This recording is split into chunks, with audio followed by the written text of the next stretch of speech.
E falando em economia, nós temos hoje um convidado aqui, o Benappi, economista, ex-secretário executivo do Ministério da Fazenda, diretor do Centro de Cidadania Fiscal, que vai falar sobre reforma tributária principalmente, mas nós temos vários outros temas relacionados à economia.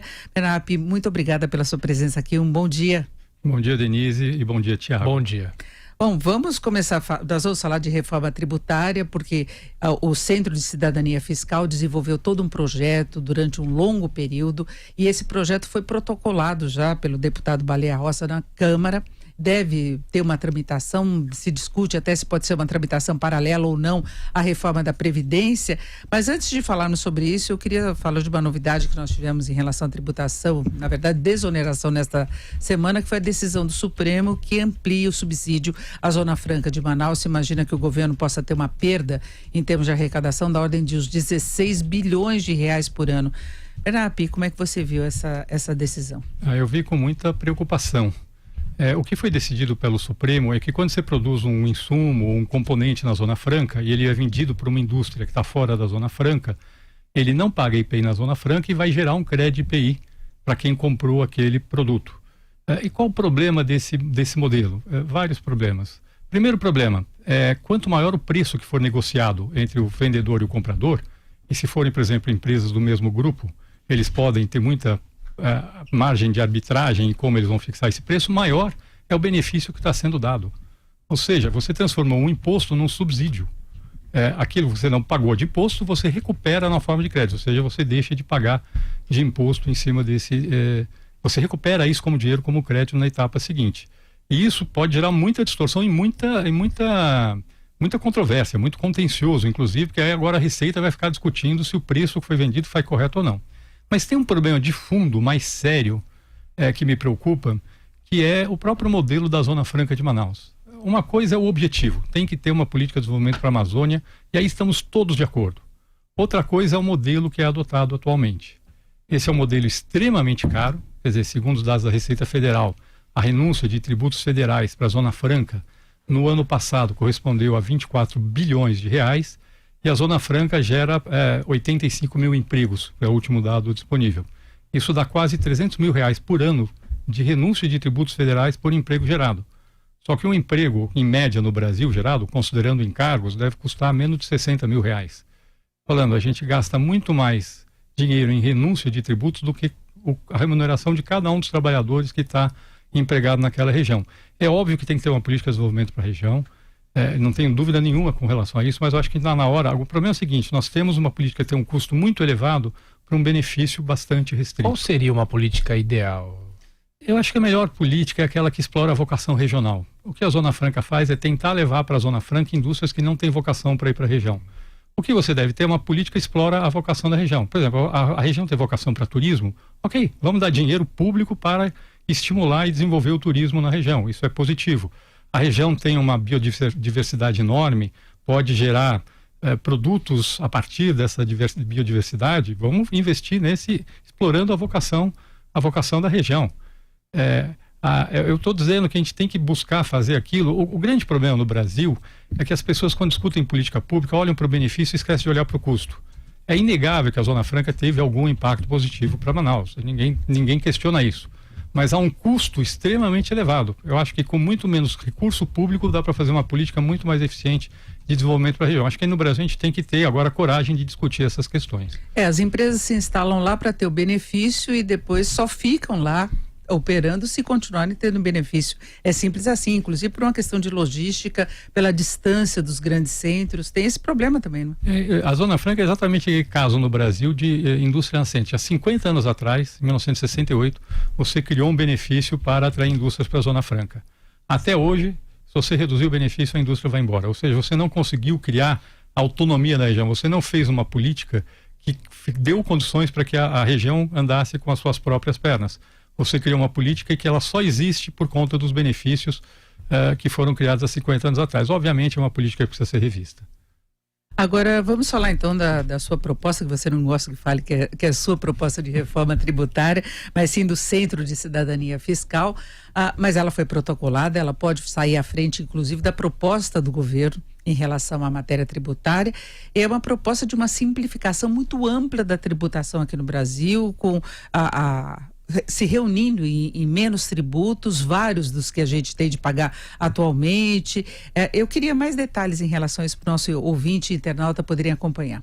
Bom, então, a proposta é o que a gente chama de uma proposta de reforma da tributação de bens e serviços.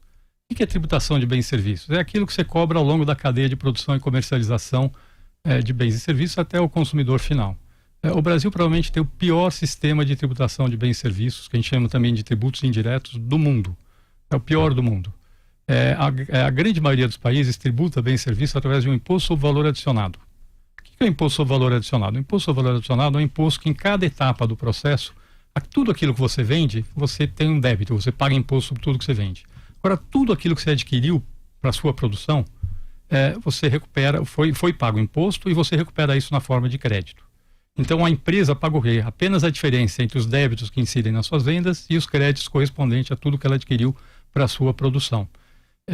Num imposto sobre valor adicionado, quando ele é bem desenhado, você desonera completamente exportação e você desonera completamente investimento. E é bom desonerar exportação e investimento porque isso cria condições para o país crescer mais. Tributar investimento faz o país crescer menos, tributar exportação tira a competitividade do país. Como tudo que é produzido num país e importado, ou é consumido, ou é exportado, ou é utilizado para aumentar a capacidade produtiva, ou seja, investimento, um bom imposto sobre valor adicionado, ou seja, um IVA, ele é um imposto sobre consumo. É um imposto sobre o consumo que você cobra ao longo da cadeia de produção. Mas aí é um único imposto. É um único imposto. A grande maioria dos países tem um único imposto que incide na forma de tributação do valor adicionado sobre o consumo, e o Brasil tem 5 tributos de caráter geral que incidem sobre o consumo de bens e serviços e a produção, na verdade. É o PIS, a COFINS e o IPI, que são federais, o ICMS, que é estadual, e o ISS, que é municipal. Os bons IVAs do mundo têm uma regra simples, é uma regra só para todo mundo, e se você for pegar os IVAs modernos, mais de 80% dos IVAs criados nos últimos 25 anos tem uma alíquota positiva só.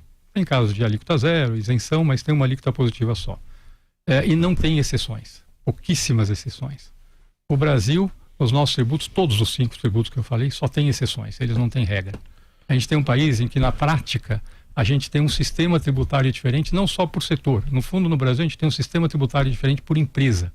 Dependendo do que a empresa consegue negociar com o fisco, ela consegue ter uma tributação diferente do concorrente dela, que é vizinho dela, que conseguiu negociar um benefício, um regime especial diferente do que aquela que ela tem. E aqui no Brasil a gente, além da carga tributária que é pesadíssima, até por toda essa estrutura, a gente ainda quando vai considerar o peso da carga tributária tem que considerar o quanto que a empresa tem de gastar para poder administrar todas essas regras, normas e impostos, e depois a judicialização, porque tem muita coisa que é disputada na justiça. Também tem um custo que entra nisso, né? Você acredita que a simplificação poderia tirar de cena esse grande peso que nós temos? Exatamente isso. O que acontece hoje no Brasil, o custo burocrático de pagar imposto é o maior do mundo, segundo o Banco Mundial. Eles têm lá um estudo para uma empresa de porto médio, o Brasil é o custo mais alto do mundo. E aí é tudo em cima de tributos indiretos. O grande problema do Brasil está nesses tributos.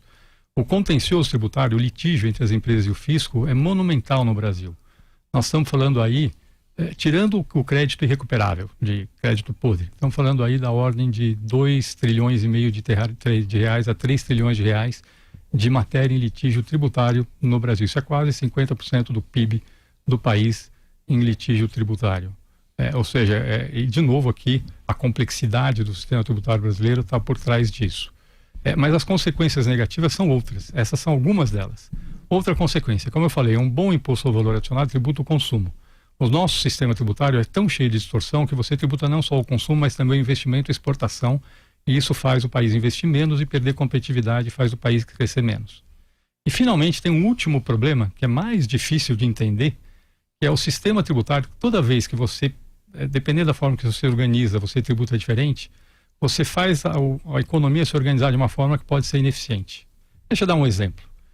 Aqui no Brasil, se você fizer um prédio de concreto armado, o valor adicionado no canteiro de obra, que é onde você agrega valor, vai pagar menos imposto, muito menos imposto do que se eu fizer um prédio com estruturas pré-fabricadas. Porque aí eu adicionei valor na indústria e na indústria paga muito mais imposto do que no canteiro de obra. Qual o problema disso? Vamos supor, a gente fala em economia, eficiência econômica. A eficiência econômica a gente mede assim, eu tenho uma certa quantidade de trabalhadores e uma certa quantidade de capital. Quanto eu consigo produzir com essa quantidade de trabalhadores e de capital?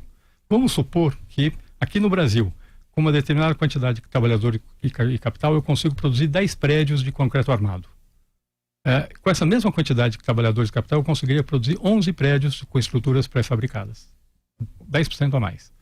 Só que o sistema tributário me induz a fazer 10 prédios de concreto armado. Porque é muito mais barato, do ponto de vista tributário, fazer prédio com concreto armado do que fazer prédio com estrutura pré-fabricada. Ou seja, a gente produz menos prédio do que a gente poderia produzir, porque o sistema tributário leva a gente a se organizar de forma ineficiente. Isso acontece de forma generalizada. Quando você vai aos estados dando os benefícios fiscais, acontece a mesma coisa. Então, por exemplo, normalmente o Estado dá benefício para a empresa que não tem vocação para ir para o Estado. Ele dá benefício para roubar a empresa que iria se instalar no outro Estado. Então, o que acontece com isso? Aqui, nosso Estado, São Paulo, dá benefício para frigorífico. Frigorífico deveria estar onde está o boi. E tem Estado no Centro-Oeste, onde tem boi, que dá benefício para montadora. Que talvez sem o benefício deveria estar em São Paulo. Aí o que acontece? Tem um monte de caminhão rodando o país à toa. E talvez o frigorífico talvez até gere mais emprego que a montadora. Só que a gente montou um sistema para botar a estrutura produtiva no lugar errado. Não respeita a vocação da região. Não respeita a vocação da região, exatamente. E isso tudo, no fim, acaba significando o quê? Que eu estou gastando o trabalho desse caminhoneiro. Lógico que para ele é o trabalho dele. Mas do ponto de vista social, é um trabalho improdutivo.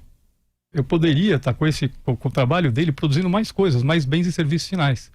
E a consequência disso é que essas distorções, quando a gente soma tudo isso, a complexidade do sistema, o contencioso, a tributação do investimento das exportações, essas distorções na forma de organizar a produção, a gente por baixo está perdendo 10% do PIB potencial do Brasil, baixando a produtividade do Brasil por baixo em 10%. Como superar a guerra fiscal?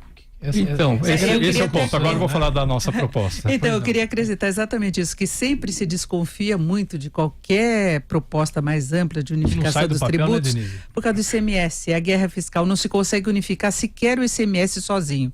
Não é por causa dessa disputa entre os estados, cobrado na origem, é cobrado no destino.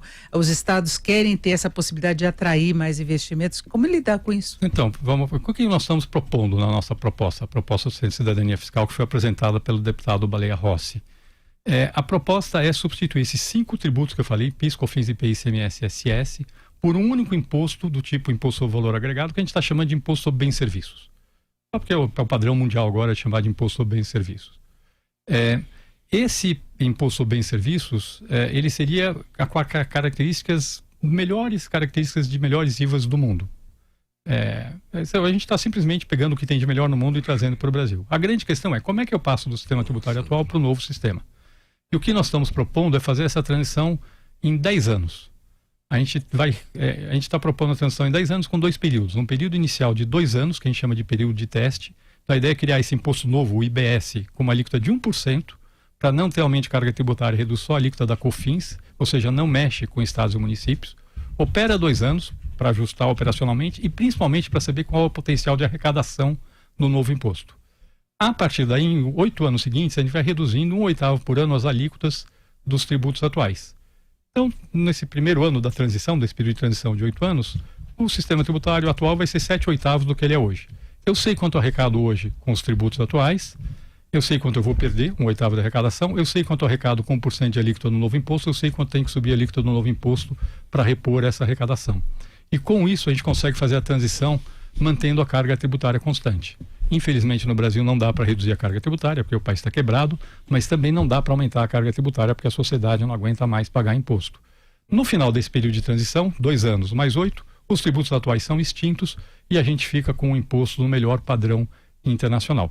Portanto, o que acontece com os benefícios da greve fiscal do ICMS? Eles são reduzidos progressivamente ao longo de 10 anos. Vai se colocando uma racionalidade maior. Nós vamos continuar falando sobre isso daqui a pouquinho, um rápido intervalo, né, Tiago? E voltamos na sequência com o Bernard Api, que está detalhando a proposta de reforma tributária que já foi protocolada lá na Câmara.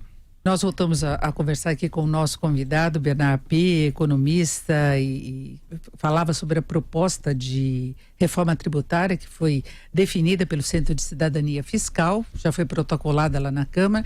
Bernard Api, qual seria a diferença substancial do ponto de vista das empresas e do contribuinte, mesmo as pessoas, dessa reformulação, dessa unificação tributária que você propõe? Vai ter um tempo de transição de até 10 anos, mas as pessoas já sentiriam a diferença em termos aí operacionais, entre aspas?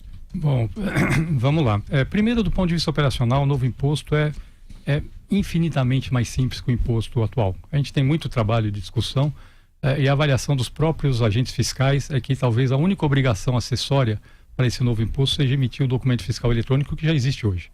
Então, na verdade, em termos de complexidade, passar do sistema mais complexo do mundo, talvez para o sistema mais simples do mundo, nessa mudança que está sendo proposta.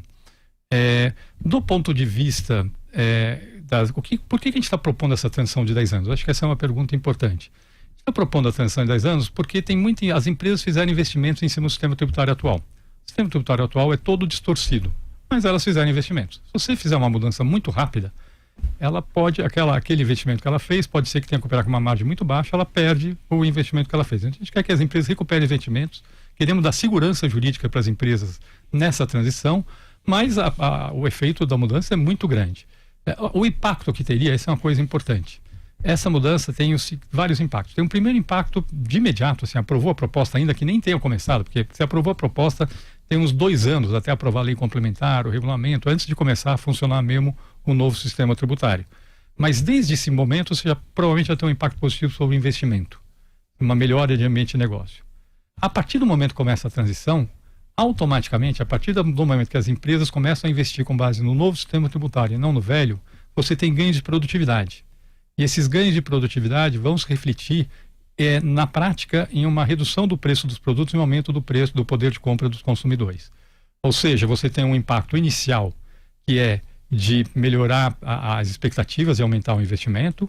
Ao longo da transição, você tem um impacto de aumentar a produtividade e aumentar o poder de compra dos contribuintes, e no final da transição, quando os tributos atuais são extintos, você tem o impacto de acabar com toda a complexidade que existe e toda a burocracia que existe em função do sistema tributário atual. Então você tem ganho em 3 tempos, na verdade.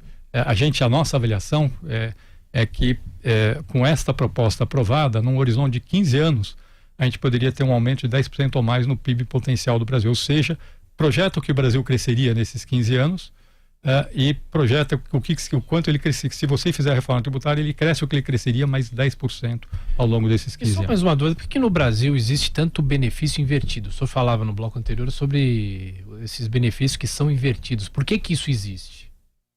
Existe, bom, no caso da guerra fiscal, existe porque no começo a guerra fiscal foi vista como uma forma de política de desenvolvimento regional.